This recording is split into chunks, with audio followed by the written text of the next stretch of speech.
It appears the post has arrived.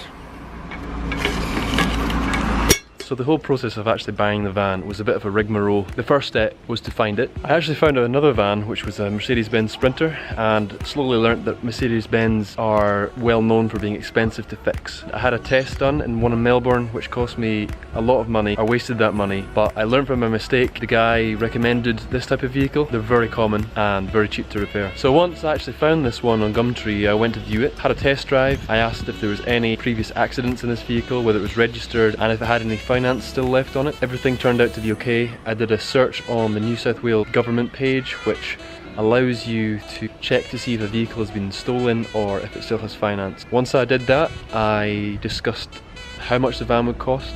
The guy originally said to me 9,500. I decided to pay for a mechanic to have a look over, and the mechanic found some things that needed to be fixed. So the gas tank inside needed to be requalified. There needed to be some work done on the rear shocks. Some brake calipers had to be replaced, rear wheels. The work came to about 2,000, so I managed to negotiate with the man who owned the vehicle to bring the price down by 2,000. We agreed on the price, so 7,500. What he did is wrote me out a receipt, 2 copies, one for me, one for himself. It just had the description of the vehicle, the cost, and the 2 parties involved. That would be me and himself. His name actually turned out to be George Michael, which is a bit of a funny coincidence, because George Michael is a fantastic singer and artist.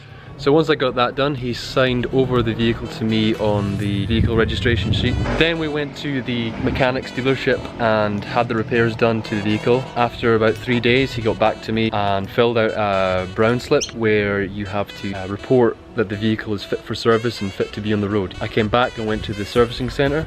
I had a bit of a nightmare because the mechanic hadn't filled it out properly. He'd mistaken the engine numbers. They were different from the brown slip. So there's a brown slip and a blue slip, and they weren't matching.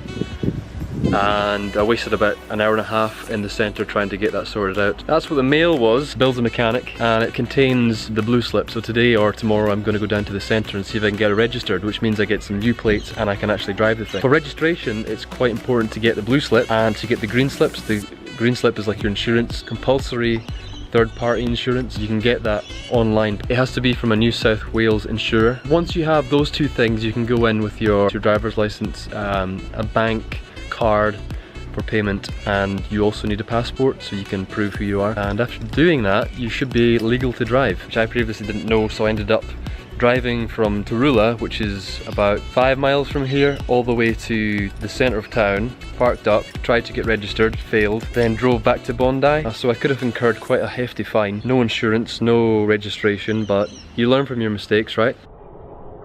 Tomorrow when I get this registered, we're all fit and ready to go. Here are the items I need to get my van registered. So we've got the certificate of registration, and in this case the old owner is George Michael. She also gave me a receipt for the van, which was written by hand, brown slip as it's called. This is what I went into the registration centre with, and it wasn't right. I was sent away. This needs to be filled out in the blue slip, so that's on the inside here. You get your mechanic to fill this part out, and then the rest of it you fill out yourself. And of course you need your passport and a bank card. What I did manage to do last time was hand in my old plates for the vehicle, so I need to get new plates, but I won't be able to do that until I get registered. So when I handed them in, I was given a customer number, which means that in the future I will be able to do my registrations online. So thank you again for watching, and I'd love to see you back.